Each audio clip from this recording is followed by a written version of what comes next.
Hey guys, 460 style here today. Today I'm just doing some reloading so I can go shoot at the range. Nothing fancy here today, just a short video of what I'm doing, and I got some auto comp powder, 115 grain ball rounds from my 9mm. So I'm doing 9mm. Nothing fancy. I used to have my hopper here on top. I changed that. Not changed, but I'm doing something different. I got a different powder measurer here. So here we go. I'm just gonna press it here, do a couple rounds for you guys. This is what I'm doing. Got some cases ready. Got my little lube pad over here. So this is what I'm doing for an hour or two this morning, as I don't put that in right. Let's try that again. As I'm talking, I'm messing up. It happens. That's why you have to focus on this. The primer goes in, obviously. Comes down, press it, open the throat of the casing. Now this is where you have to focus. Because now you gotta take the casing out of the machine, do your powder, throw it back in. This is where it takes a little longer when you have a hopper on top. I mean, you can crank about 150 rounds an hour, 100 rounds an hour. It's a hair longer, but I mean, it depends how much you shoot. As you see, bullets flying here. Done.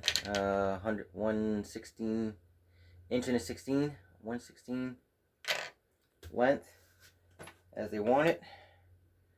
Always check somewhat, just glance over your casings. Just do it real quick for you guys here. Open the mouth. This is where you can get a squib. This is where you can get a squib if you forget to put your powder in. Because I'm so used to the other routine of the hopper, everything just spins, and you just pay attention to see if the powder goes in. Is what you need to do.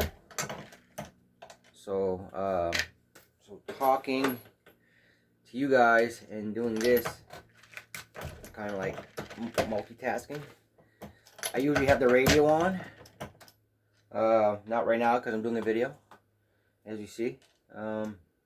Again, the process from taking this out, putting in your powder dipper, whatever, measure thing, and dispenser, is where the accident's going to happen.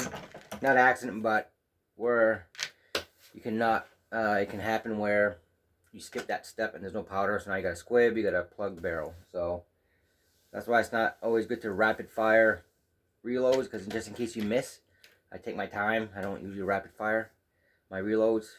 I try to do a control shooting while I'm at the range. Factory rounds you can kind of rapid fire because they're pretty safe under normal, days or whatever you go and shoot, because they're pretty reliable ammo. Not really much squibs in factory, but when you reload, and you're trying to make a lot of them, not as fast as you can, but your phone rings or something, so that's why I turn everything off. Try not to do too many videos while reloading. I'm talking at the same time when my hands are everywhere, because if you get a squib, it's not so bad if you get a squib in a 9mm, but once you start going up to like 357, 44 Magnum, there's bigger calibers, more powder, more metal, more material, more bang. Because if this blows up your barrel, it's still dangerous, but imagine a 460, you're having a squib and you're not paying attention or whatever, and you shoot another round. It's not good. I know on Matt on Demo Ranch showed all these firearms, high points, things lodged in the barrels and stuff, and they still shoot, but those are 45 ACP, not high velocity ammo, and it's a flat ammo. Most of it round, it's not as pointy, so it creates round ammo doesn't create much of a wedge versus a pointy bullet, more pointy. Because if you got a more rounder projectile, it won't create much more of a wedge. This won't create a wedge. All it's going to do is push. I'm not saying because it's a 460, but I'm just saying the energy level is different. But as a pointed projectile will create a wedge point while going, so it has a point where it's going to expand upward versus push through with a flatter nose. Just a little tidbit of information there. If you guys know what wedges do, they separate like an axe. It's a wedge. It separates. Hammer like pushes. So same logic.